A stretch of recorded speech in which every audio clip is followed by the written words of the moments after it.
Welcome again to Friends, Food, and Faith. It's a little different time than we have it, but since one of you just got back from making to prepare for the Bible study that usually happens on tonight, so we just kind of switch nights. So next week will be the Bible study, and we will not meet for sessions. We'll pick back up the next week on Tuesday with Bob. Okay. So let's just start with a prayer. In the name of the Father, Son, Holy Spirit. Mighty Father, we thank you for this time as we come to hear more about you and your church. Help us to grow more in our knowledge and grow in love with you. We ask through Christ our Lord. Amen. So now we're talking about a very maybe controversial topic, especially for probably Americans. We talk about the authority of the church. We understand that there's a legitimate office that was issued by Jesus Christ himself, that we call the magisterium, that not only has governing rights to the church, but also teaching, right? That's the main purpose of the magisterium, is to teach and hold the knowledge of the church, right? Retain. But also a secondary effect of that, because of this authority teaching, there's also an authority of headship related to that. And so we're going to get some reasons why it would be, and also look at maybe the references, the passages that Jesus actually does this. So we're going to look at that a little bit in the New Testament. We're also going to get a little bit of Greek. So this might be interesting for people, especially if you haven't taken Greek, but I think we'll walk you through it and kind of help you see what's happening here. So first off, maybe it's good to talk about authority actually is. So when I say the word authority, what comes to mind for many of you? How would you define that term? Yes, sorry. Guardian, rules. Yeah. Kind of a rule maker in many ways, right? Sure. Boss. Yeah. There's sort of like a headship involved, a control maybe in certain ways. Capability of making rules. Sure. Yeah.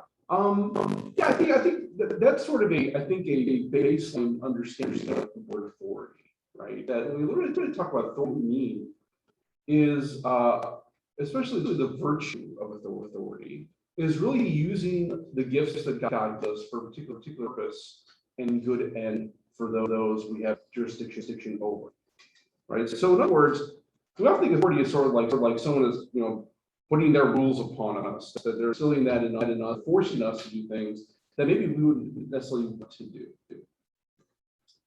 True authority, though, is really an invitation. It's an offering to somebody, right? It's a respect of the will of people, but it's actually coming from a place of love and truth that's meant to help grow. Okay? So authority is not something that should overthrow free will of a particular person, right? But authority is offered as a means of growth and love and towards the good that comes out. So the church will teach that even secular authorities, right, as people that are in positions of some leadership, that is also done by God. If the governorship is in line with truth and justice, right? So we heard this before that is there are we required, Catholics or any in general Christians, are we required to follow any law regardless of where it comes from or who actually instills it? Any? Yeah. No. That's your religious. I guess your conscious course, you would not be required to follow that law, right? So when we understand laws are given, right? The laws that should be for a law are in line with truth and justice and goodness. A law that's not in line with that, you actually have an obligation not to follow it. So let's say there's a law that's put in place by a secular authority or even a church authority, which never happened, hasn't happened yet, so good. But that states that you have an obligation as a citizen of the country to take the life of your neighbor if they encroach on your property at all, right? So I want to see a little bit. Let's say that you have the right to take the life of your neighbor if he or she encroaches on your property. Now, would that be a just law that should be followed by everybody? I don't think so. No. Of course not, right? Because the punishment does not actually fit the crime, even if there was a will act of defiance of what we call trespassing. Death would not be a suitable punishment for that, right? Now, you could make an argument in this occasion saying that, well, there was somebody on my property, I didn't know who they were, I thought they were threatening my life, and in self-defense, I took that person's life. That is justifiable, right? That would be considered to be evil, and actually wouldn't consider to be immoral because of the objects being done and the circumstances, right? The intention. So that's very important because when we look at these things, we talk about self-defense. We have to understand it actually is that self-defense is I'm actually not trying to take a life, I'm trying to protect it. And my intention is never actually take another life. But the circumstance may be that I might be forced into that position. I hear noise at night. I don't know if someone's downstairs, I don't know who they are. I do have a weapon, I go down with that weapon, and in a moment that whatever that was attacks me, and I defend my life by knocking the person in the head or whatever it may be. I don't take that life. I wasn't really planning to do that. I was really trying to defend myself. The circumstances, I didn't know what was going on, the intention of the other person to take that person's life. That's properly self-defense, right? But what would be enacted as you actually have the obligation to that every single time. Would not be just, right? Because it doesn't meet those standards, those criteria of morality, right?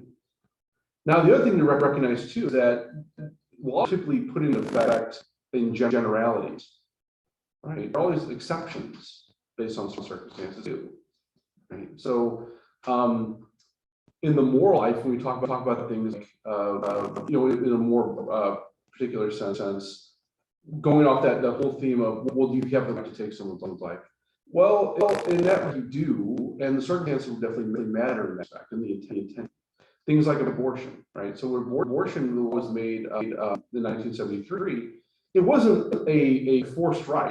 It was like if you have a child, you have to have an abortion. That's not like in China. You would say that for sure is an unjust law, and nobody should follow that, right?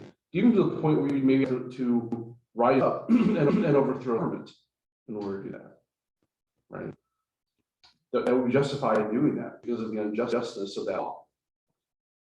In circumstances in the United States, we find more, it's more positive right rather than negative. So in other words, you don't really have to, but you can, right? And so makes abortion so interesting, for lack of a better, is that we can't really define a person as sinful that procures an abortion. For the same reasons, we don't know their intention, we don't know the circumstances they're in. We can say it's definitely immoral because unjustly take the life of an innocent person, especially in that. And because of that, it's always inherently evil. But we can't say the agents that are doing it are evil. Right? And so very clear about this understanding of what what authority from that, what authority is given through those things, right? Because those things matter when it talks about the authority of it, where this is coming from who has the ability to actually enact and follow it. Okay. In other words, authority is kind of a two-way street, right?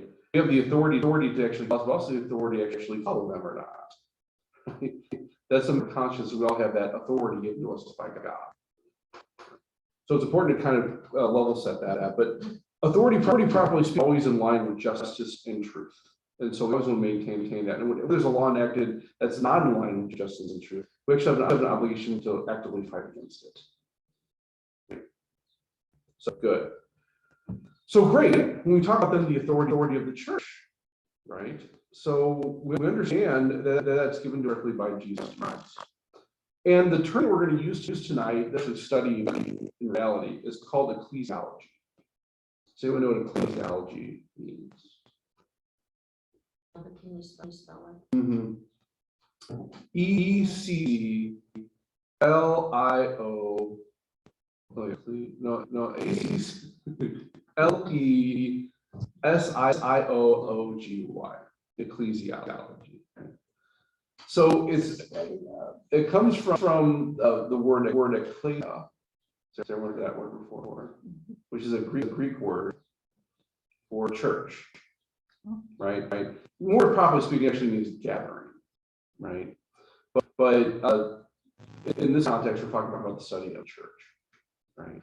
So it's good to start with the source, right? So our understanding of the authority given to the church comes from Matthew chapter 16, specifically verses 13 through 20.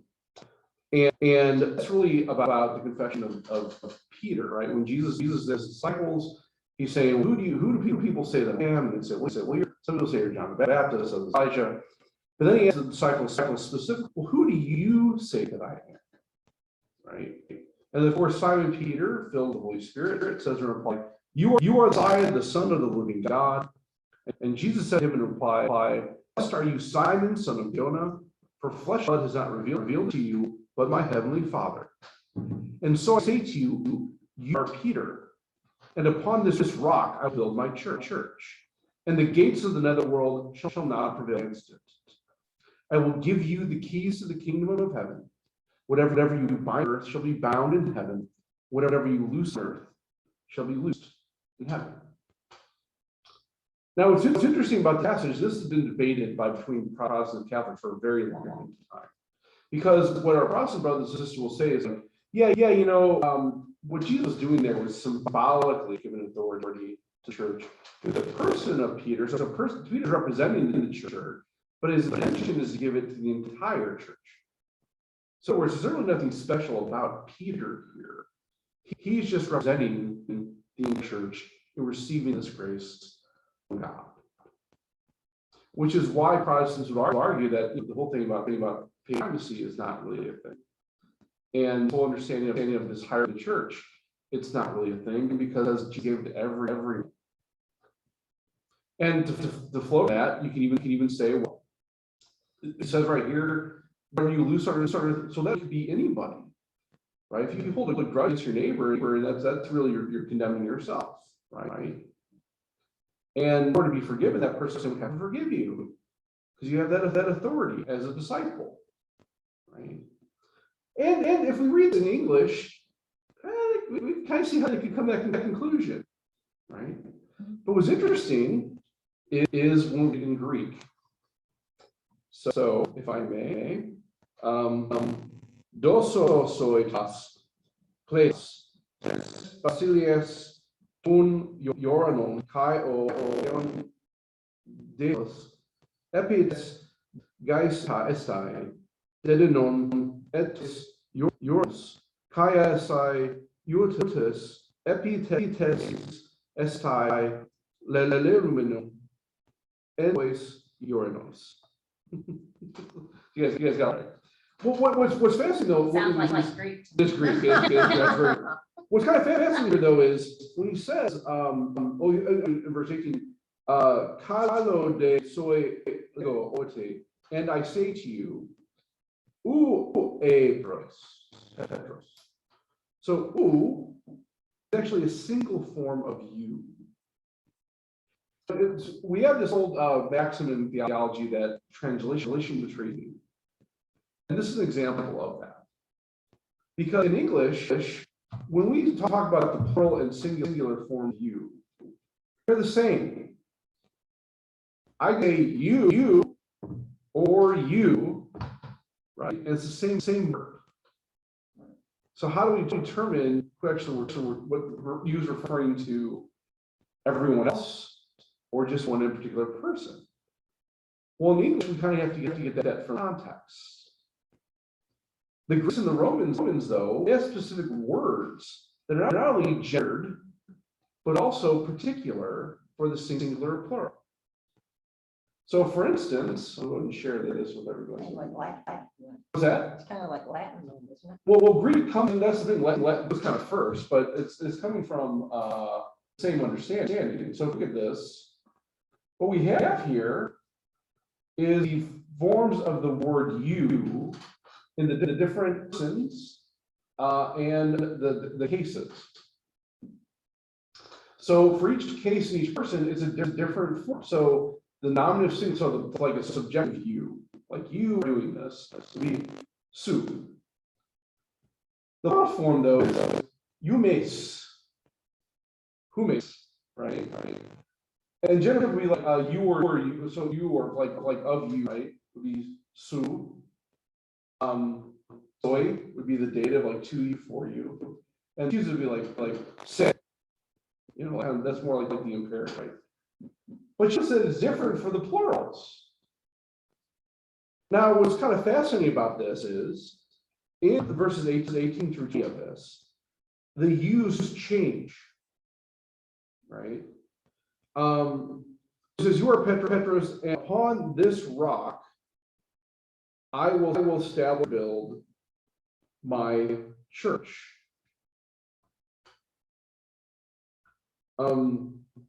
And the gates of the, let's see, death of the dead will not prevail against it. I will give to you singular, the keys of the kingdom. Not umin, not all of you. So just you, Peter, to you. And the kingdom of heaven will reign, right? What's fascinating is that it changes it though when he talks about Lucy on earth and Lucy on heaven. I'm trying to read Greek and trying to translate as I go.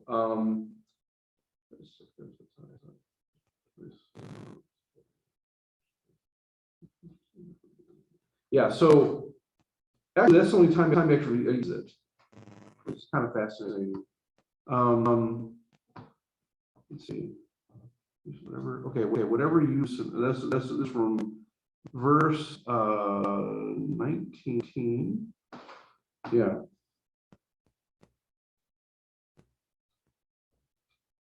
Against it. I'm trying to go back and first. I'm trying to find exactly what actually does that. And yeah, okay, here it is. Ever you bind, this estai denominum.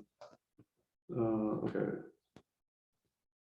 Yeah, is that the aeon? Oh, that's funny. It doesn't even have it here.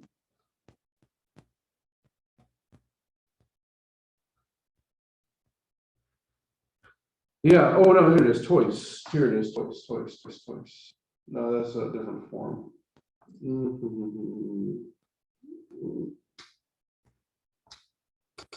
Well, I mean, that's actually the fascinating thing about it. That when he talks about the keys of the kingdom, he's given actually to Peter. Well, he's talking about Lucy on earth and earthly, so he's talking about the church, right? So the use change from singular to plural. So in reality, what Jesus is telling there is, yeah, Peter, I'm giving you the keys of the kingdom. You have the authority now to control these things, to be shared with the church in these particular Lucian binding, right? So in some, it looks like in some translations, the "you" is kind of thrown in there. Because sometimes it's implied. That happens sometimes in Latin and Greek, but there really is no Greek form in this version that says "you," where you bind on earth and heaven. So it's kind of interesting that that's the original Greek didn't actually have those instances, but the actual giving us the kingdom is actually the singular form. So giving to Peter. Now, maybe our Protestant brothers might say, well, yeah. What he's really looking at is he's really implying the church is a singular. But that doesn't make any sense grammatically nor theologically. because the church is made up of people, right? So we understand that in the context of what the Catholic Church would teach about that, and that looking at from a grammatical standpoint, but also from a theological standpoint. That's pretty evident because of this grace given by Peter. He's the only one that stood up and said these things. Jesus addresses Peter directly, initially. You're the rock, build this church, and here are the keys. Right? The key is also always a symbol of authority. Really, the person that had the person with the control was the one that held the keys. Then he goes on to say, and whatever you bind on earth about heaven. Now you apply that generally in saying he's given that authority to the church, and we see it also in John 20 after the resurrection that he comes on disciples who he ordained at the Last Supper and breathes on them. It says, "Receive the Holy Spirit, whose sins you forgive are forgiven, and whose sins retain are retained." Now in that passage, he's actually using the plural form, right? He's given authority then to his ministers if they just ordain. But Peter has a particular grace that was given to him in this moment. And we would acknowledge that as him being the vicar of Christ Church, the first pope. That is to be shared, of course, with his fellow bishops, with souls. And then we start to see a hierarchy even early on, even in Jesus' history. So we have the apostles and the bishop. These 72 are sent out, and those are the disciples that will be referenced in presbyters, right? The first priests that are going to minister people, driving out demons, preaching the word. And then even within this 12, though, we always see this kind of inner sanctum of these Peter, James, and John. That whenever Jesus has something very particular to say, or have something to reveal, whether it be transfiguration, whether it be the agony in the garden, whether it be these other points of ministry, it's always Peter, James, and John. And so we see this kind of even development of what we refer to as cardinals, right? These kind of advisors, or these people that kind of minister to the Pope, right? In many ways. But regardless, see this kind of structure of authority, this hierarchy that's established by Jesus himself. That's then been handed down generation to his successors. That they, after the death of Jesus, went out, laid hands on their men to ordain them to the active priesthood and the episcopacy, to lead other churches as the church spread. And we see this flood all the way through Europe, even into Asia, Africa, and all over the world. Right. So it was kind of stood then that Peter died, he should have a successor. Well, he named one. Peter named one. Every time he left someplace, he would name a successor. So, for instance, do you know the first see that Peter established after the death of Jesus? Antioch, right? He was the bishop of Antioch. And during his lifetime, he left Antioch to go to Rome. He actually established another bishop to succeed him in Antioch. His name is Cyril. Right? Or sorry, Ignatius of Antioch. Ignatius was the follower, the second bishop of Antioch that succeeded Peter. Peter then went to Rome and established a see in Rome. Right? Established a seat. See. Seed. C-S-E-E, Oh, I see. which is we call it like the Holy See, or See of St. Louis, Archdiocese of St. Louis. It's short for seat. Okay. Sedes, right? The seat. And so, but after Peter died,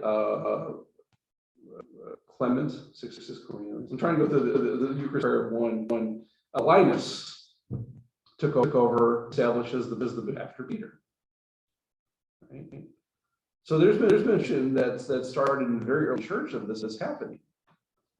That they lay on hands, they say for the consecration over the people, and they become they take on this new character. Right? And then later on, the cardinals were voting on who would be. The reason that was because traditionally what would happen is the clergy would then vote for the Pope. Now, this is kind of getting into more of the ecclesiology. We understand that the bishops have full autonomy within their diocese, right? So in the early church, or instead of someone be appointed, it was common that these communities actually vote on who their bishop should be. And it was also kind of fascinating, we see this early on too, that was always sent to Rome after this happened, their approval. So whereas, let's say in Carthage, for instance, their bishop there either died or was moved on to find a see, that leaving couldn't name somebody. And what happens is the people would still vote out and say, okay, we want that person, fine. But there's still a vote going on either way. And in some places the people vote. And other places have the clergy. Rome was one of those places where clergy voted on who the pope would be. Right. Now, flash forward about 1,500 years, they established these cardinals, but the cardinals also are the clergy of Rome. That when someone was made a cardinal, they're given a particular church to govern in Rome. And so even today, we say that the Pope is still elected by the clergy of Rome, meaning that they're cardinals, right? But also the Pope, even though he's the head of the Catholic Church, as the vicar of Christ, he has the obligation and authority to pronounce infallible doctrine. Governance, though, is just establishing his particular seat. So outside of Rome, he doesn't really have much authority in a practical sense, right? So he has the right to sit in any cathedra in the world, if you want, right? But when it comes actually to governance of their dioceses, he only has authority in Rome. So maybe it's good to look at what canon law says about that. The bishop can conduct pontifical functions throughout his entire diocese. He cannot do so far outside his own diocese without the express or at least reasonably presumed consent of the local area. That even applies to the Pope. He's the excellent bishop. The diocesan bishop is to rule a particular church to him with legislative, executive, and judicial power in accord with the norm of law. The bishop can make law, execute them, and determine if the law is being violated or not with his diocese. The bishop personally actually exercises power, exercise executive power either personally or through a vicar. He can what they call a delegate authority of the other people. He exercises judicial power either personally or official vicars and judges in accord with the norm of law. He can share the executive and judicial powers. The legislative power falls directly to him, right? Right. So the Diocesan Bishop reserves diocese and all juridic affairs. So what this is really saying is that really the bishop has a lot of authority, right? And now there's a unity, of course, in belief and teaching, right? The teaching is all that's what unified comes from the Pope himself. That's attained by actually taught and promulgated by the bishops. But when it comes to the matters, practical matters of the diocese, Like what kind of law or rule? okay, let's say here's a good common example. Today we celebrated a memorial, Saint Joachim, right? Who determines what? Were there other saints on this that we could have celebrated? Sure. Yeah. So why do we celebrate Joachim and Anne? Somebody gave that direction. The bishop makes that determination, Oh, the bishop. right? So maybe that wouldn't be all the dioceses in the United States, but Correct. ours. Correct. So like when dioceses, maybe they have a different devotion to, let's say, I don't know, let's say there's a Saint Linen Garden of Hildebrand or something, right? Okay, so maybe in a diocese they have a great devotion to Saint Linen Garden, So that's the bishop. Instead of celebrating, say, Yokan, we'll celebrate this day, and maybe tomorrow we'll celebrate Yokan, or maybe one at all. Whatever, right? These are determined by the particular. Another great example that also causes confusion. When is the Ascension celebrated? The Ascension of our Lord. Whenever the bishop says, Whatever the says. Right. So, for instance, in New York, and in I think more, and in Ohio, in Nebraska, and in part of Georgia, the Ascension celebrated is exactly 40 days after Easter, Ascension Thursday. Everywhere else, though, celebrate the following Sunday. at the present time. Was I that mean, at the present time, there's a time years ago that it was celebrated. correct? But then the last bishop could change that and then he so decided. Right. Who determines when a particular church is established in the diocese? Or a particular church should be disbanded? That's the bishop. The bishop. Right. Maybe another example of experience is when it comes to annulment. Who's the one actually giving the annulment? The bishop. Now, he may do that through his judicial vicars, okay, but stops with the bishop. Right? He has the right to do that. Legislatively, let's say. Or other, like the canonization process that goes all over the Pope.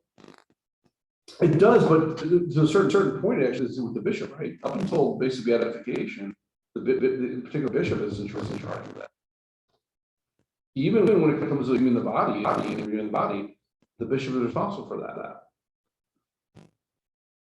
I mean, like legislatively, we talk about like canon law. So we have the universal canon law. We also have particular law for particular dioceses. And a good example of this is, should there be a tax on the parishes be given to the diocese? How much should that be? Who determines that? Bishop. Or even more, maybe more broadly, who determines how long a particular term should be for pastor? That's right.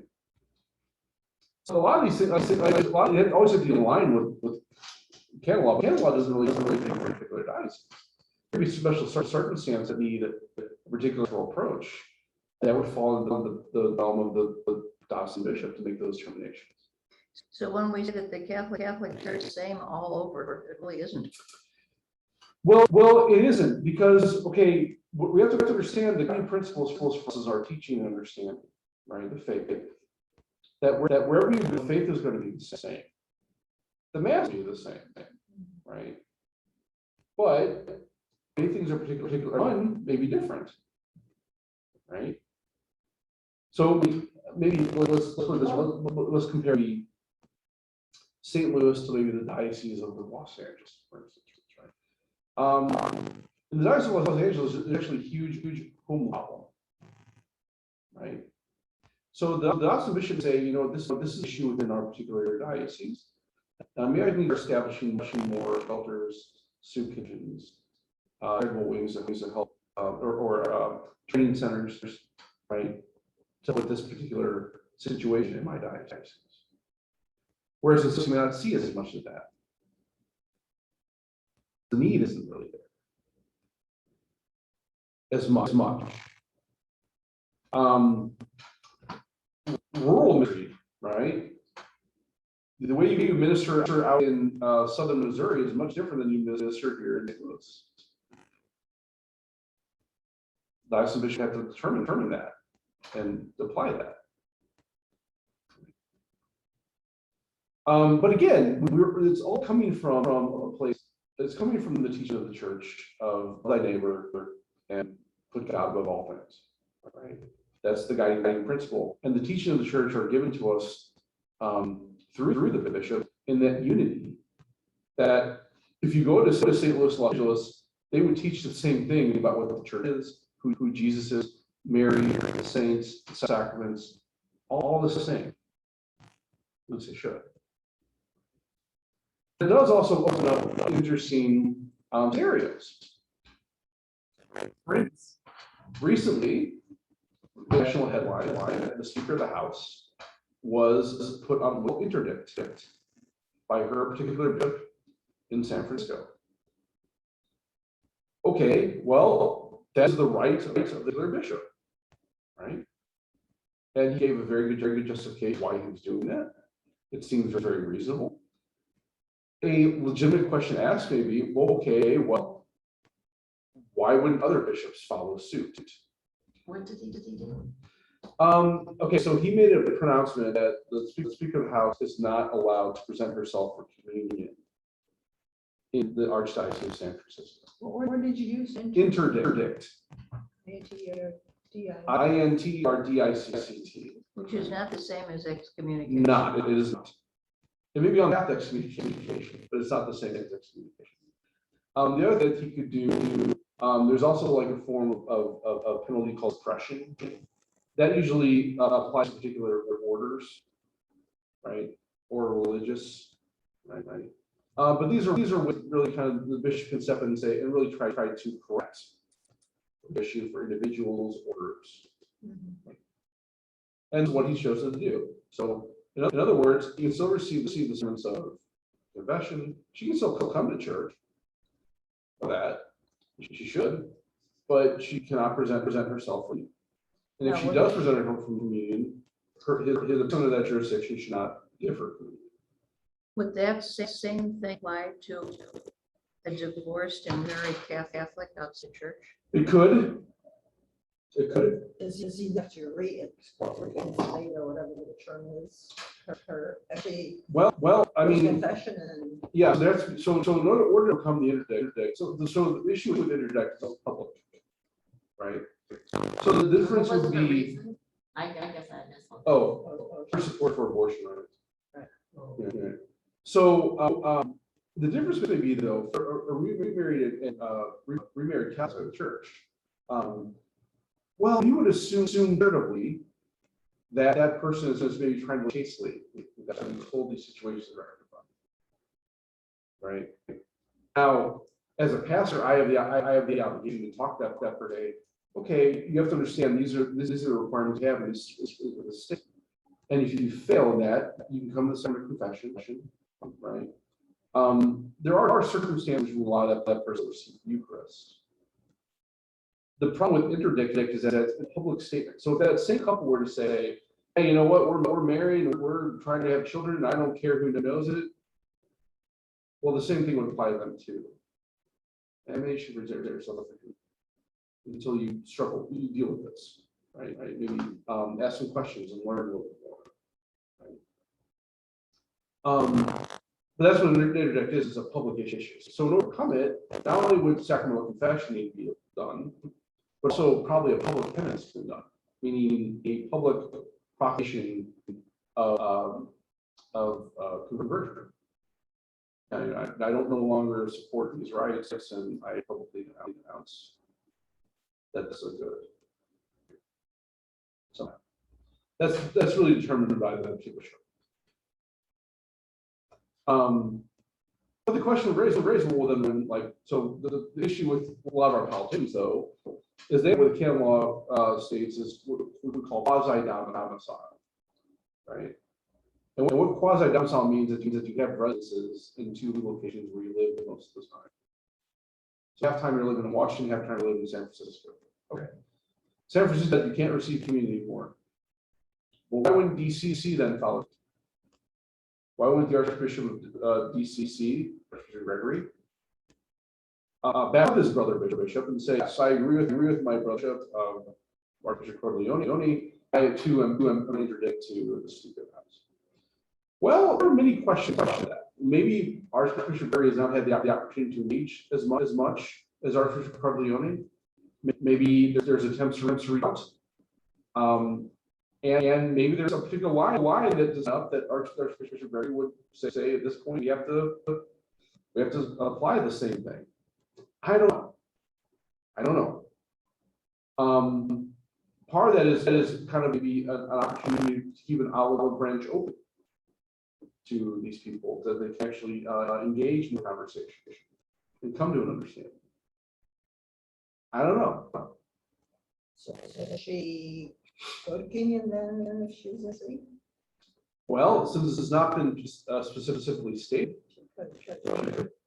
now, as a priest there, if she were to come to my parish, I'd have to exercise my obligation there a little too. That if that hasn't been, I open up that opportunity for dialogue, even to the point saying, you know, before Mass, can you meet me or after Mass, we talk to me, we have a conversation. And then we're back on Bishop, what maybe on the Mass. Right? So in other words, I'd have to assume charitably, but I'd also engage pastorally to ensure that the person's soul's not in jeopardy. It's really the point of these things. The point of these things like instruction and interdict and excommunication is not to condemn people. It's actually meant to help them to see the other ways and actually back in full community with them. It's also important to understand that not the bishops that actually apply these things. All they do is declare it. When they say that a person's under excommunication or interdict, it's not just saying that I'm the one who. What they're acknowledging that a person's condemning themselves, and all they're doing is declaring what's already a reality. You have made mistakes to keep their outline of Catholic teaching, which actually made you out of line with Catholic teaching and thought, and not even with the church. So in order to actually help you to do that, I'm going to apply this for the good, your good. Because you have knowledge of what's going on and you're still being obstinate, by going to community, you're actually condemning yourself. And we don't want for you. Right? It's harsh, but it's true. And it's not meant to hate. It's actually meant for prayer and conversion. What's interesting though is the time we live in. It's okay. Well, we talk about this. I mean, part of it now is, I think, in the past, for maybe I don't know, or 1776, there was actually life repercussions for these things, because most of the monarchy, they were doing because of the grace of the church. The church was the one that actually confirmed someone to be a king or queen. Right? The church had to consecrate them.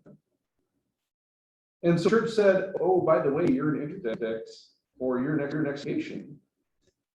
That really threatened the livelihood of those monarchs, and also could turn the people against them, because the people were also Catholic too. And if their monarch wasn't following the church, well, we need a new monarch, right? In other words, there were real world issues if someone were actually claimed in either interdict or in excommunication.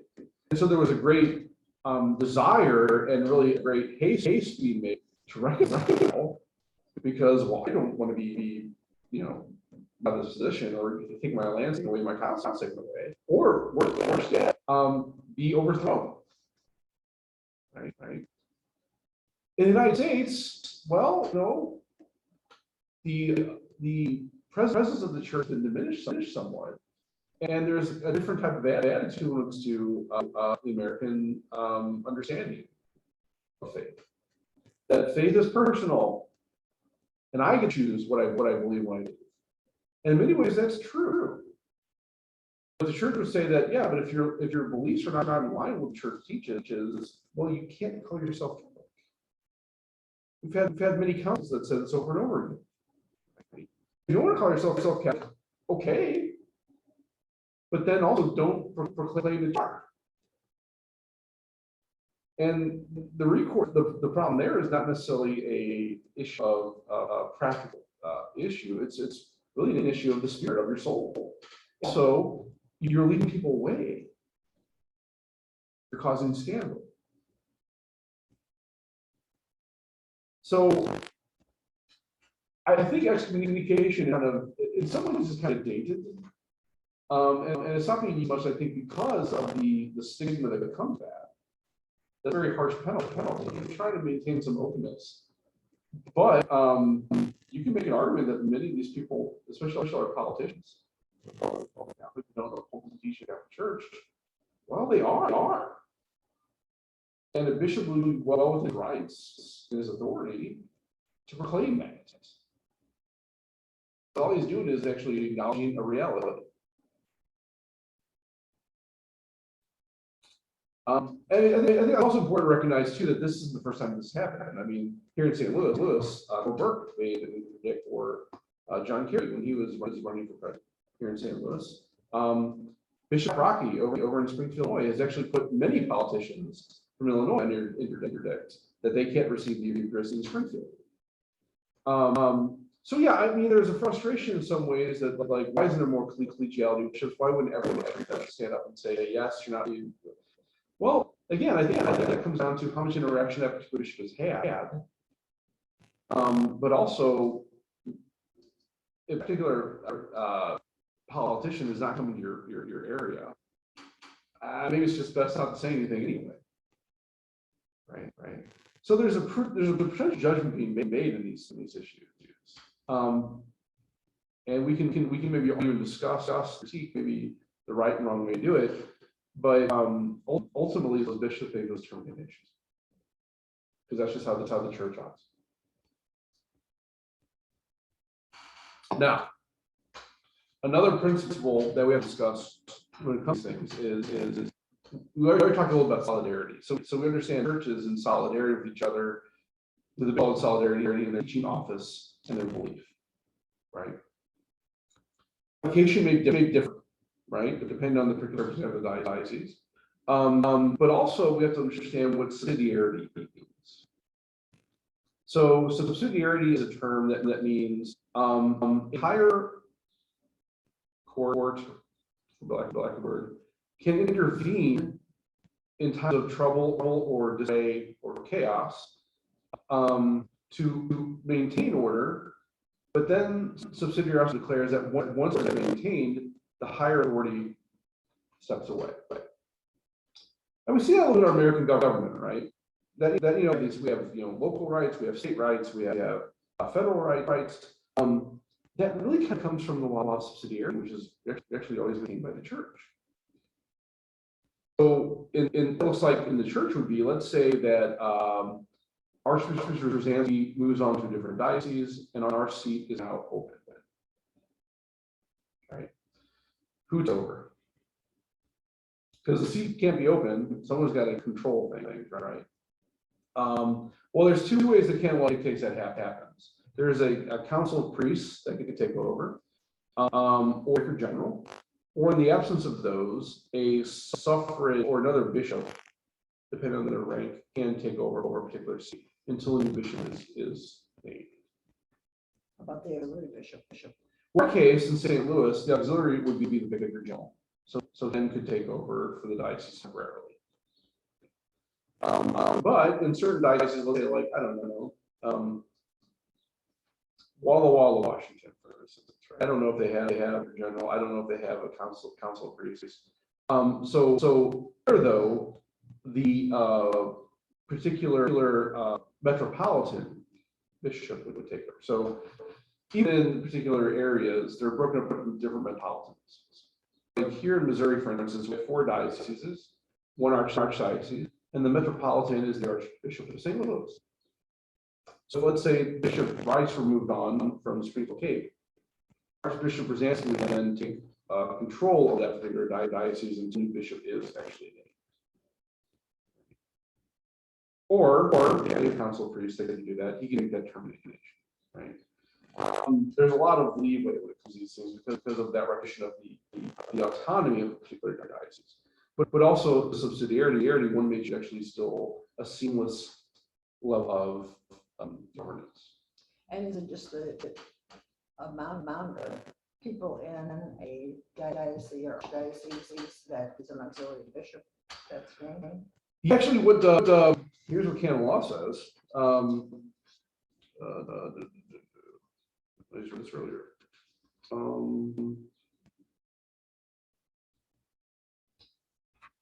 Question. Oh, okay, so this is under 10.377. Unless other missions have been legitimately made, a diocesan bishop who judges that auxiliary bishop ought to be given to his diocese. Is proposed in apostolic see a list of at least three priests who are quite suitable for this office. So that comes under that is up to the archdiocese, the diocese bishop. If Bishop Brown in Springfield thinks, I'd like to use another bishop around here, yeah, right hand man, yes, so that you can petition Rome, give them 3 names and say, here's what I want, and they either come back and say, hey, here are those. I think will be the best one, or no. And Bishop then could submit 3 other names. And keep submitting the names until someone's either accepted or Bishop Rice just gives up. Right. So that's really up to the diocese bishop to make that determination. Right. Good. So yeah, subsidiary would dictate that would be how the church operate in the absence or in some form of they call sede vacante, where the seat would be vacated, either by death or retirement or change, or because there always has to be a level of governance that's involved, right?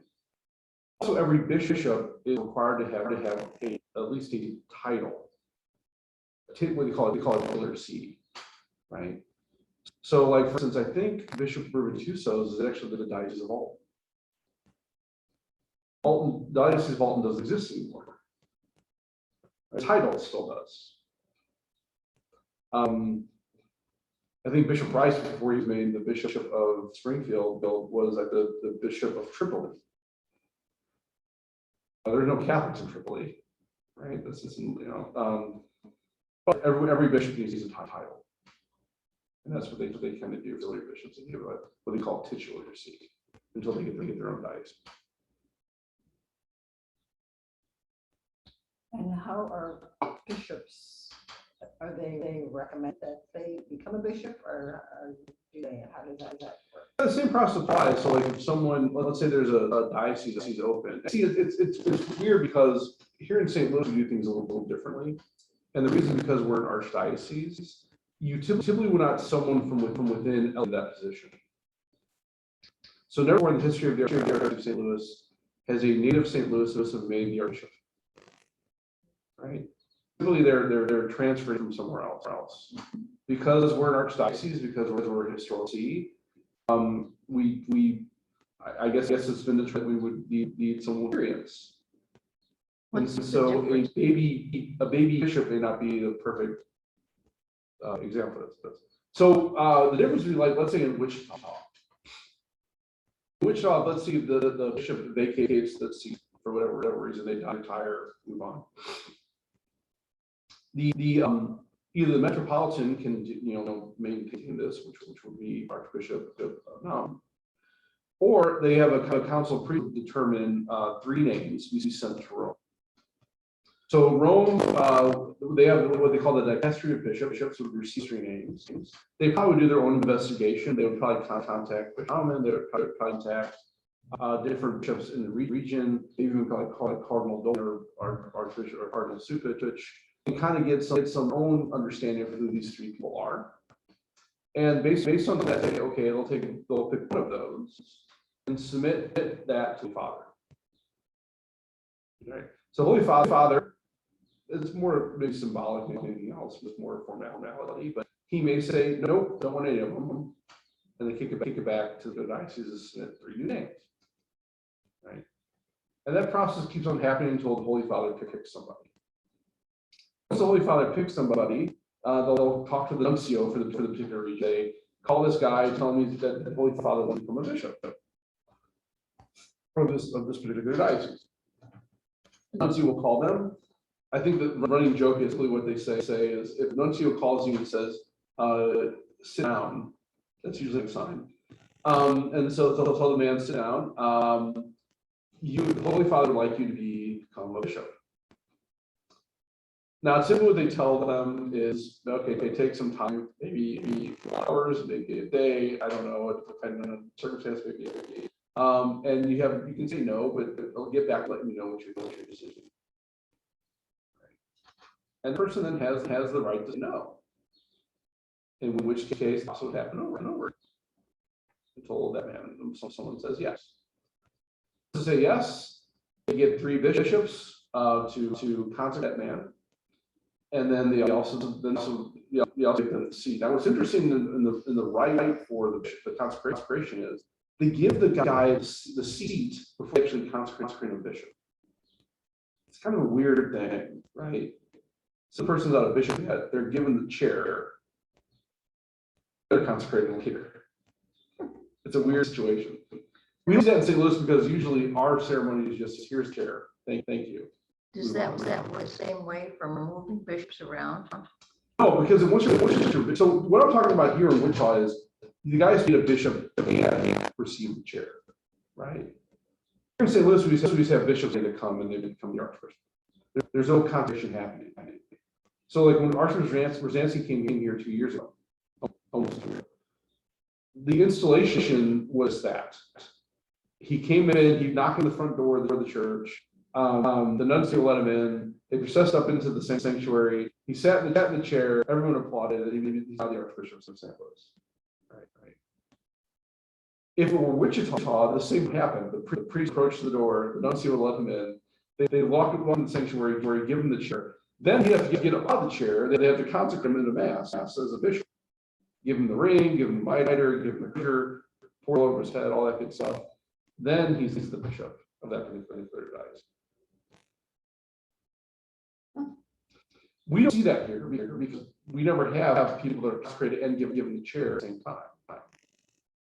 We've had consecrations like Bishop Rubin too. His was a little different too. We already had Archbishop. So he came in and he sat outside the church and he was consecrated in the mass. The bishop would be. He was not given an actual seat. He was given the title. Right. So it's a little bit different when you think St. Louis and other places typically. You see this like in Chicago, even Milwaukee. A lot of places are not they don't bishops from within. They're moved there. These smaller dioceses, that's kind of happens most of the time. They'll have 3 priests in their diocese. Okay, we want this guy, or even outside the diocese. Nothing to do within the diocese. Just 3 priests that are sent to Rome. And they do their discernment, they come back and say, okay, we want this guy. That guy says yes, then he is consecrated and then given to the diocese. Like maybe Bishop Murray when he went to Springfield? Because then he was one of the auxiliary bishops of St. Louis. Okay, hold on. What now? Bishop Herman? Yes. Bishop Robert Herman? Right. Wasn't he one of the auxiliary bishops of St. He's an Louis? auxiliary bishop of St. Louis. Yeah. But isn't he the bishop of Springfield? No. Oh, Springfield, Illinois? Springfield, Missouri. No, Bishop Rice is the bishop. Oh, of that's Springfield, right. Missouri. Yeah. No, Bishop Herman never actually left Louis. He's You're in the right. auxiliary of St. I'm Louis. using the two of them. But if we're in that case, so let's say you were Was chosen. Bishop Rice an auxiliary? He was. So that what I just refers to him. Correct. He was just sent down to Springfield, was given seat. He didn't consecration because he was actually consecrated here. Now could Springfield done that? Sure, they could have. Right. But we already had an auxiliary here. There was no prayer. Rome decided instead of consecrating someone new, we'll just send some. Now, there were the reasons for that. I don't know. There could be several. Who knows? But that's just how this I do this for that particular dice. So syndicator would dictate that. That's how that would happen. So Metropolitan can step in until there's a new bishop named, and then they step away. Right. And so what that means is like Archbishop Rzansky can't go down and tell Archbishop Rice how to run his dice. He has no authority to that. Just like the Holy Father can't tell Archbishop Rzansky or Rice how to run their diocese. You can say, you know what, I have a new doctrine that we're going to implement that St. Joseph's is not considered the shelter of God. Okay. Great. No matter faith and morals, and as the Pope, and in line with the teaching church. Wonderful. Good. He's the only way to do that. But he can't tell, he can't, Bishop Rice, you should have in your diocese mass every year, you're celebrating that new title. You can't do that.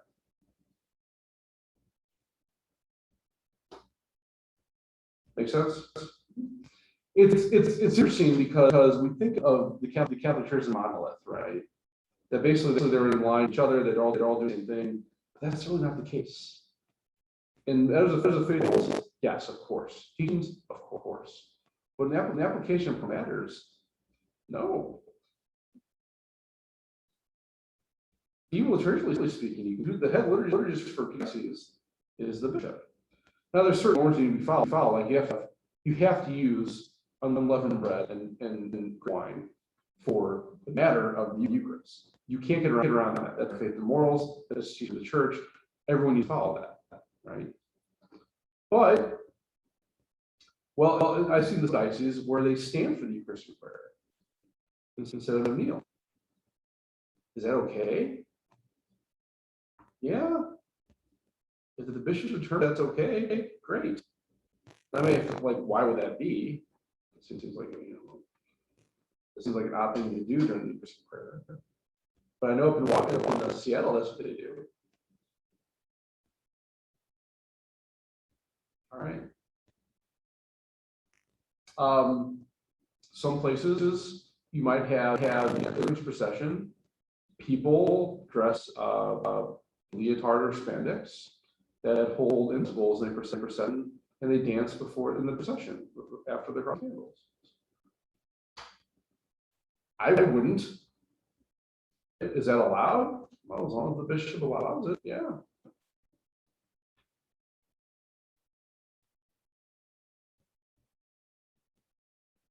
That's just going to show the autonomy that bishops have. So the priest just have to ask for permission to do that dance. Well, I mean, unless there's a positive law given by the bishop saying that they give that approval, not slide. Now, yeah, priest can petition for that if they so desire. A lot of it comes down to what we call loss. Right? I think we talked before. Moss, according to canon law, is if a diocesan bishop knows that a particular tradition is being done in the parish, and it's been done for 35 years with the bishop knowledge, it becomes particular law for that parish. Canon law. Again, legislative action of the bishop, or in this case, not action. All that has to be done is just can't. So in that respect, all that has to be done that there is the bishop doesn't say anything negative about it, or anything at all. But because of that inaction, that's a implied approval, in which case it becomes law.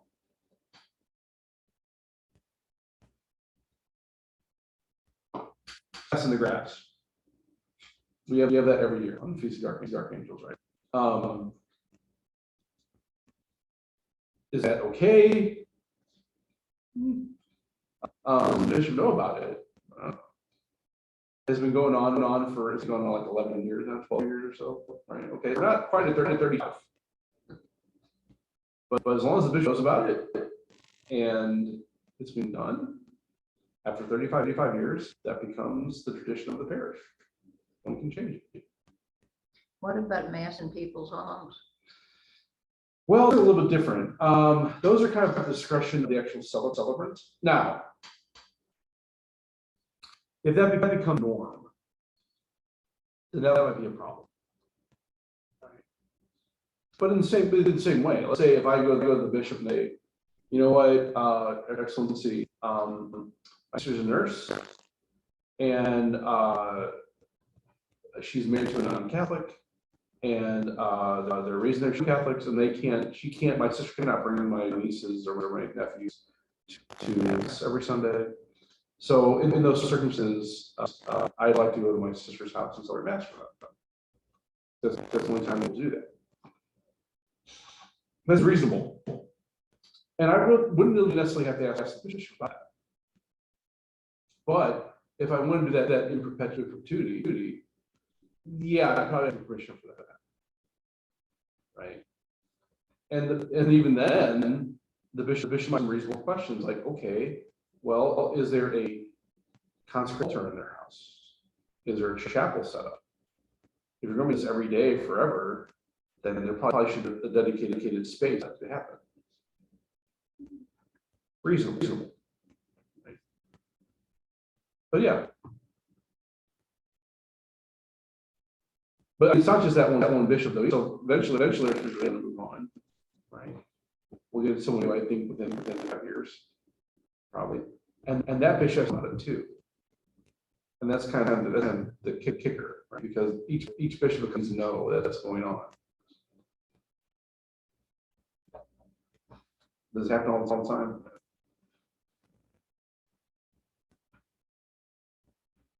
What about the Ordo?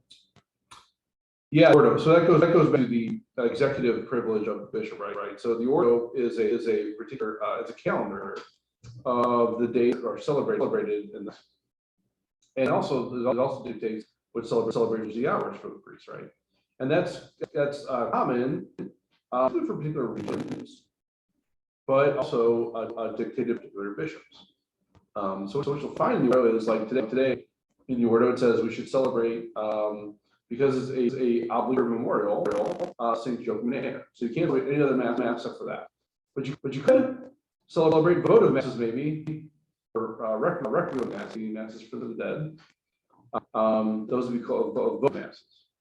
Right? So you could have a funeral wedding today if you wanted, right? Certain days though, it's very simple. You can't do those, and that's all in the Order. Like for instance, Easter Sunday. You can't have a funeral wedding. Right?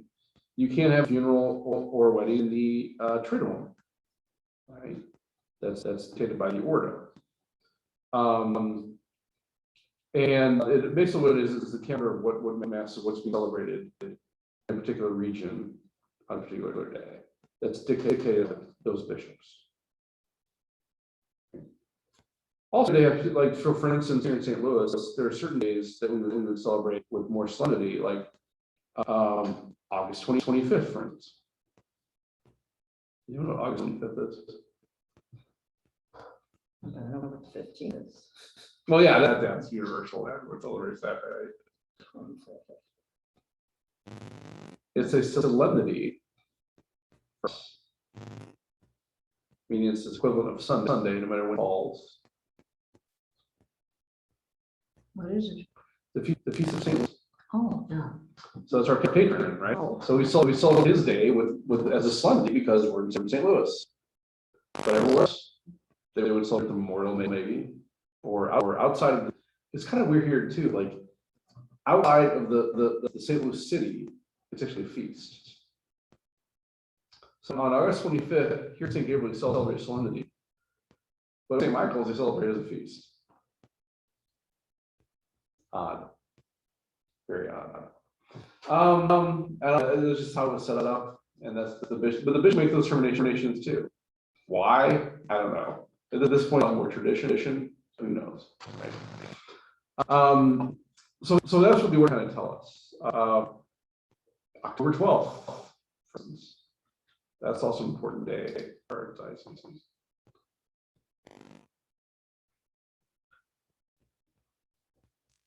It's a feast day for us. Archangels? No, that's 29. Close. That's the dedication of the new cathedral. In the archdiocese, we celebrate that as a feast day. Here, that would be in the Order to dictate that. That's how we make this determination. And it's just a book out every year. It's actually back in the sacristy. So we've seen it today, so I'll tell you. Some is kind of open. They gave us suggestions, but basically it says any mass. So a priest can say any mass they want on that particular day. Who puts the ordo together? That depends on the region. So like our ordo applies for Little Rock, Springfield, Cape, Kansas City, St. Joe, Jeff City, Omaha, Kansas City, Kansas, Wichita, and Dodge City. Pretty big. Pretty big region, right? Yeah. Why? No idea. That's just the way they kind of group them. But the bishops have full autonomy to change that in their diocese. So we just take your name off the list if they have a different order. So there'd be a different one that applied to Chicago or one. Maybe, I mean, more the particular days. Typically in the United States, the particular bishop conferences already kind of set. So like, usually the bishop conferences are the ones that determine what holy days of obligation would be. Right? That's a different religion too. The only universal law could there has to be at least one celebration of our as a holy day of obligation. But everything else is up to the particular diocese, right? Or the regions. Now, yeah, but also a particular bishop would actually elevate it too. If he wants to say that, so Archbishop Rosanna says, you know, I really like Joseph. He's a good guy. I have a great devotion to St. Joseph. I think we actually foster St. Joseph. I'm going to make the Solemnity of St. Joseph a holy day of obligation on March 19th. Great. Good. You can eat meat. Yeah. You can't eat meat, even if it falls on a Friday on that day. Yes. Even if it's during Lent. Even during Lent. So if you want to do that, great. You can do that. It's funny, like in Hawaii only has one holy day of obligation, and that feast of the Solemnity of Mary, Mother of God. Is that Christmas? No. Yeah. Weird. Huh. Right? Why?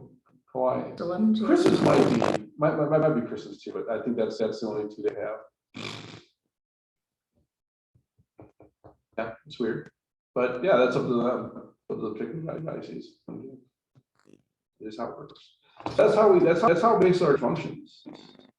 And it's good. And the reason why really is really because every region's different. And they have to be kind of applied differently, right? So what may be good in New York may not be good for us here, and vice versa. Or maybe down in Alabama wouldn't be the best thing up in Seattle or Washington. Right? And the reason it's set up this way is because of these, in particular regions, people do things differently. And it's to ensure that proper teachings are applied in the context of the particular cultures and regions. You can use different language though for math, like, you know. Well, we call it immaculate. Yeah. Is that what that is? The fact that we use different languages in the language of whoever lives there. Okay, what's the question though? Like, why do that, or can you do that? You can do that, right? Yeah. But we didn't always. Well, and well, also this one, I think we had a discussion before. If you read what came out of Vatican II, it seems like Vatican II at least implied that vernacular should be used for catechetical reasons. Because there was a new quote unquote new mass. Actually, some people think the Novus Ordo stems actually from the house mass from the early church, and even from the papal masses from like the 5th century. So there's a historical basis for the mass we celebrate today. It doesn't celebrate for like 1600 years, but who knows? The governing document indicated that it always talks about Latin has a private place. Latin is the mother tongue of the church, and that vernacular could be used so people would understand what's happening in this new form of the mass. But eventually, it's implied that you go back to Latin. If you, it's pretty good documents, that's what the implication was, that was the intent.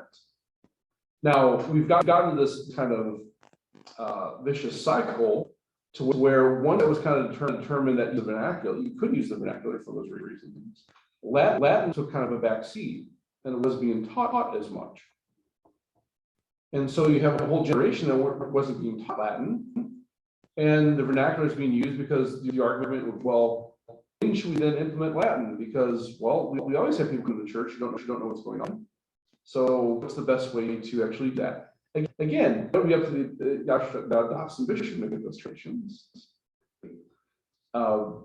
Is it possible to have a mass vernacular, but other the mass in Latin on a particular Sunday or day? Maybe. Would be the best way to actually implement the intentions of Vatican II? Maybe. Again, the Russian bishop has to make those determinations. But we've gotten this circle now where nobody knows Latin. Why don't we know Latin? Well, because we're using the vernacular. Why were we using the vernacular? Because we had to learn how to do it. Okay, then why don't we go back to using Latin? We don't know Latin, right? Why don't we Latin? Well, because we're in the circle now where we stopped teaching Latin because we weren't using it. And now, how do we implement that now in the church and the intended fathers? Well, we can't without teaching Latin again. Right. Well, when you say Latin, why not Greek? Well, the documents are very, very clear that Latin is the mother tongue of the church. And even from early on, Latin was used in Rome. Since we were in the Catholic Church, we would use Latin. Now, if we were the Byzantine Catholic Church, well, maybe Greek might be used. Greek is used in the Byzantine, right. Or if you're Ukrainian, you use Ukrainian. Or if you were Ruthenian, it was Russian. Because dialects were used traditionally in those forms. When we're talking about the Roman Catholic Church, though, well, that's from Rome, and Rome use Latin, right? Why did the book reference just with Greek versus? Well, the New Testament was really written in Greek, right? So the first Testament, the entire Testament was written in Greek. The Old Testament was written in Hebrew, which was translated. Then this guy named Jerome in the 3rd, 4th century translated all into Latin, so it can actually be read by people, right? And used in the actual Latin, used in the writing. Right? Before that, I think the gospel were actually proclaimed in Greek. So you actually had to kind of working out both. And in Rome, that was kind of common. The educated people actually had working knowledge of both Latin and Greek. But that Jerome translated to what's called the Vulgate, which is really, Vulgate just means the common, and so the common people actually understand scriptures. So when we ask you here in Latin, oh, I know that now. I don't have to know Greek. Right? It's more accessible to everyone. Right? And it's the same way why the fathers also allowed vernacular to use in the Mass, so it be accessible. But again, the idea was, well, eventually we're going to go back to Latin. As soon as people know on, it's that never happened. But it still might happen. Who knows? I'm hoping it does. Well, that what, in the 60s? 1965 is when it came out, and then the new missile was promulgated in 1970. So we've done 52 years now in vernacular, which is great. So you think all spooled up by now to know it's on, so we can go back to Greek or go back to Latin or something like that. It almost seems like the further we get away from it, less likely to return. Well, that's what I said, because we've gotten so far, we've gotten to the point now we're not teaching anymore because we're not using it. Why are we using it? Well, we don't have to. But it's not the spoken language. Like that I know of. Well, yeah, but I mean, it hasn't been spoken language for over 1,000 years. I mean, you think about it, the church has always had massive Latin. Rome was overthrown in the sixth century. The Latin was still used. That then morphed to a dialect of Italian, right? And Spanish and French and English in certain respect. Those are dialects that's in Latin. So even though Latin is commonly used, right? That doesn't mean we don't have roots in our language in that particular language. And because it's not a particular dialect used in the secular world, well, it doesn't mean it's not the mother tongue of the church. And it's been prayed at for, well, 1960 years, 65, 70 years. What we're doing now is actually kind of different than what we've done in the past. But again, the intention was not to state. I mean, a lot of these things stem from misinterpretation of what we spirit of Vatican II, not the actual teaching of Vatican II. Like, for instance, another thing that you kind of like, oh, what? Fridays, not during Lent, but Fridays in general. We're still supposed to abstain from meat Fridays. Every Friday. Unless we do some form of penance. Now, what does that mean? Yeah, that's a few, right? Maybe I can go with like Starbucks that morning. That's why I'm just going to have a steak. Maybe I'm going to be a little bit nice from the house and have a hamburger. Fine, right? But that's what the doctor was thinking. Is that look, you can't have meat on Fridays if you want penance, because Friday is dedicated towards the passion of Jesus. And we should engage in something with that passion by something up or doing something that's sacrificial. But having fish is not sacrificial. Well, it could be if you don't like fish. But the idea there too, even in that respect, you're right. I mean, yeah, okay, should I have a lobster? Well, I mean, letter of the law, I guess. Sure. But I believe the intent of the law, right? Maybe I should have some Captain Beef fish sticks instead. Yeah, okay, fine, great. But yeah, the point though, it's all about that offering of the sacrifice, and that's why it's actually kind of open to interpretation. It's a matter of personal discernment. So yeah, maybe eating lobster. Maybe if you're giving that lobster dinner for hamburger might be more sacrificial. Well, then there you go. There's the sentence. Right? What's that? And eating a steak would be sacrificial. Could be. In which case, there's your sacrifice. Good. That doesn't necessarily fit in Lent. That's a whole different story. There's actually a positive law against that in Lent. We have to be very cognizant of that. And the reason behind that is because, well, fish has always been determined to be a common meal for people.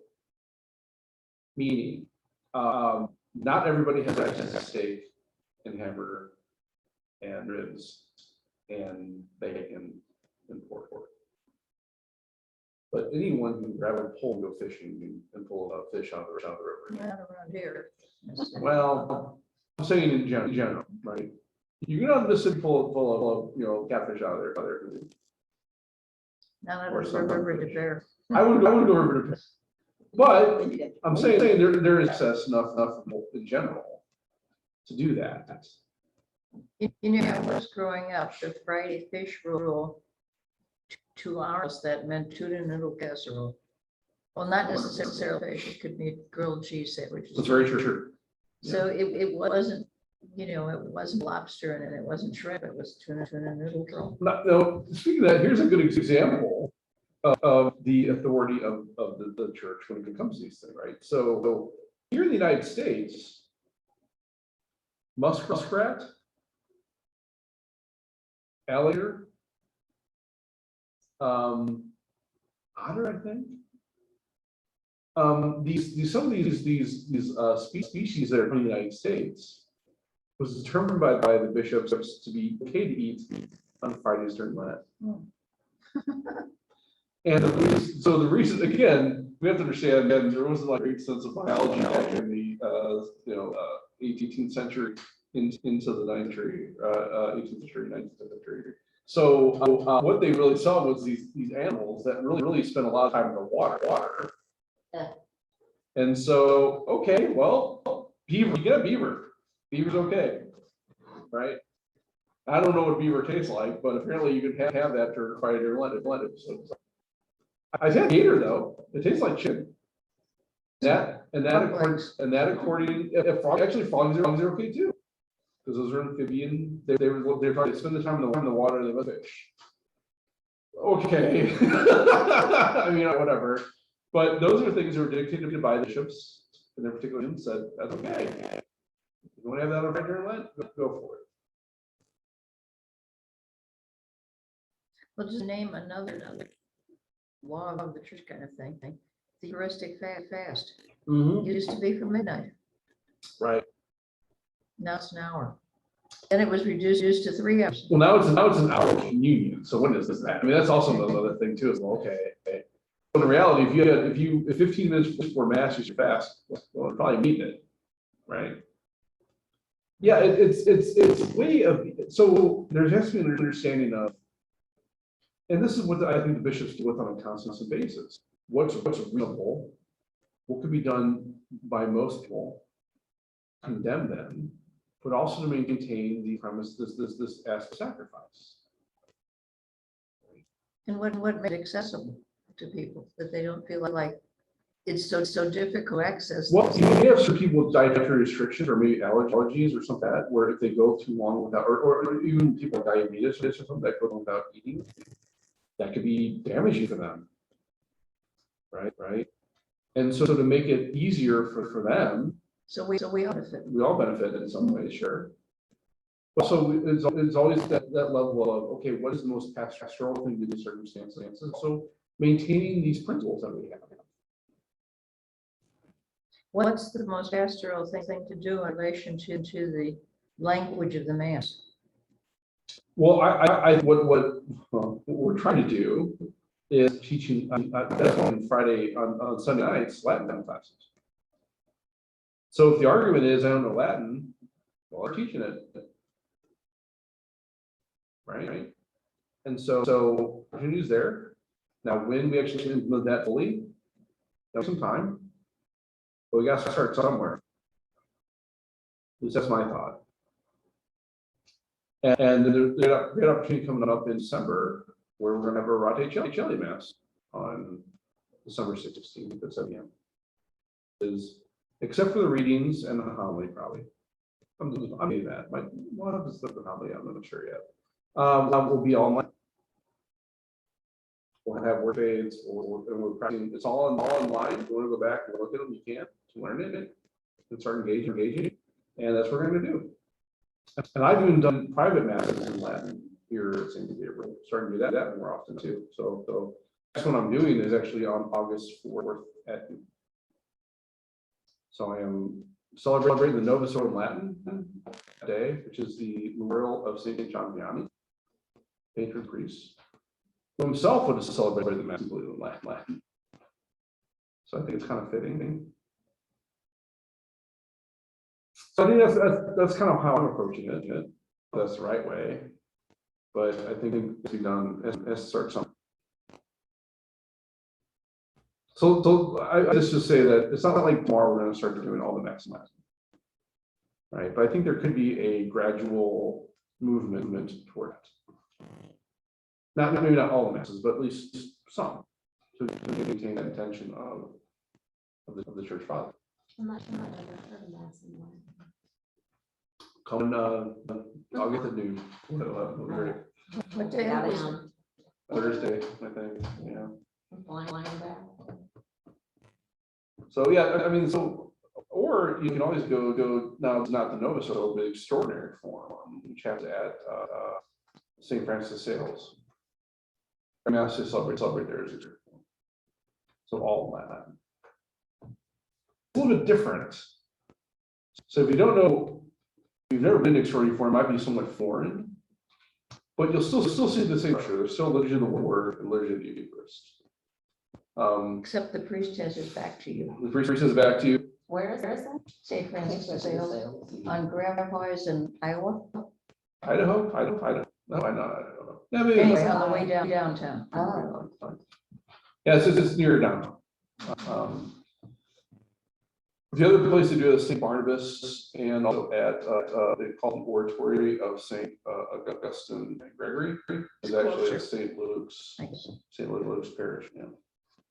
Bellevue, right? Oh, you're right. There's but the only that, not every mass there is no sort of, or for short form. They have, it's weird there, they have a parish, but they also have an oratory. It's a weird thing. So depending when you go, it may be maybe all in English or maybe sort of. It should be on the webpage where they take out. But if you want to experience it, I mean, I think it should be experienced by at least a Catholic. Just experience it, to see what it's I've like. experienced it a lot. Yeah, yeah. Growing I up. think it changed like when I was young. Yeah, I mean, the council ended in '65. And here in St. Louis especially kind of implemented things earlier. Part of that has to be because of the influence of Monsignor Helgel. He was kind of innovations before the council, and I should say innovations, but doing things that maybe would help inform the council here in St. Louis.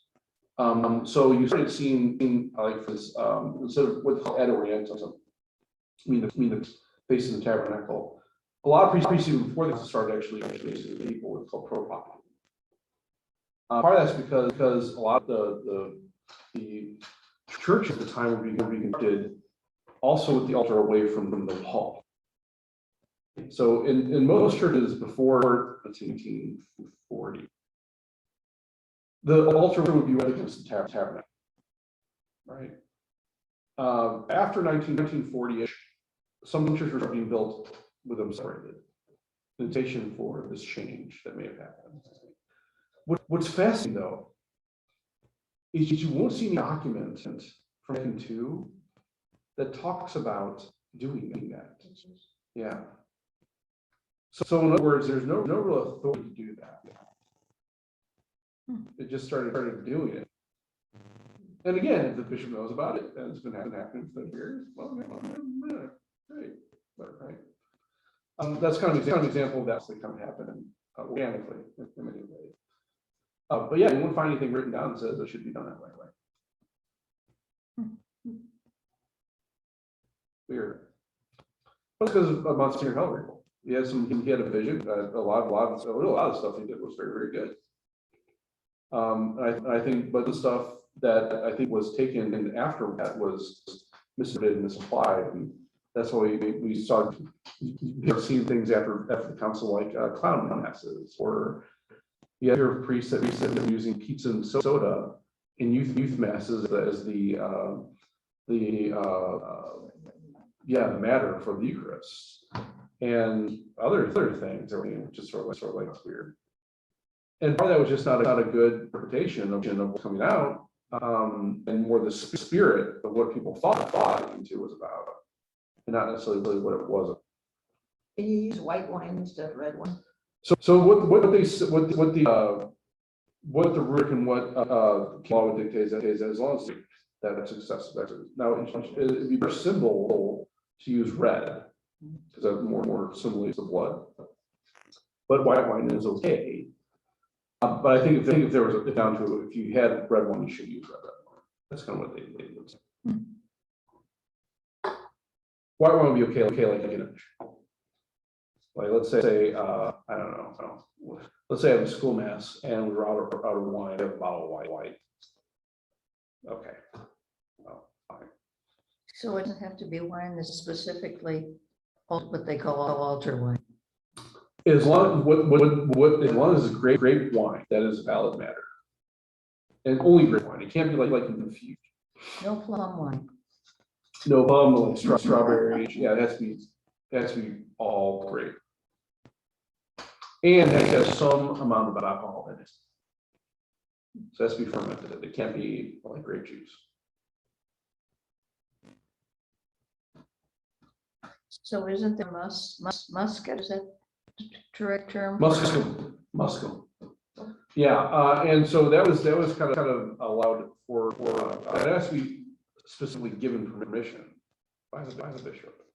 And that's used for maybe priests who have had struggles with alcohol. But even in Muscom, they're very, very, very, very, very, very, very, very small percentage of alcohol. Yeah. Well, good. Other questions, comments, concerns, heresies?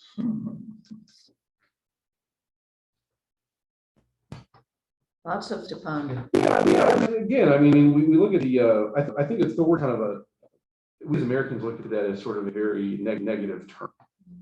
And I think we have to understand that that's not the understanding of the church. It's not meant to be negative, it's meant to be a freeing and a term directed towards good and justice. So I always want to be aware of that. Sorry, I'll have to turn it off. So yeah, when we talk about these things, it's always important to keep it in context of what the church stands it to be. And authority is not meant to be something imposed, it's meant to be offered. Okay? And that's really what the idea is. That true authority has come from a place of love and truth. And if anything that's not in line with that, it should really be, it's not authority, and nor even, especially if something is being imposed that's unjust and not good, we have our obligation to actually fight against it. Even if it comes from the church. But fortunately, we're sure that won't happen by Jesus himself, because she's guided by the Holy Spirit. In no particular, and maybe this is good some point out as we end here. It's also good to point out that no particular leaders of the church fail, because we're human. It doesn't diminish the authority or the teachings of the church. Right? So just because Father Mark's a jerk doesn't mean which isn't true, right? Or it's not guided by the Holy Spirit. It means that, well, Father Mark struggles just like every person, and he needs to work on things. Just like every other person. Right? Good. Thank you. Thanks for coming, everybody. Appreciate it. I'm coming on. Yeah, mine early. You're not even. No.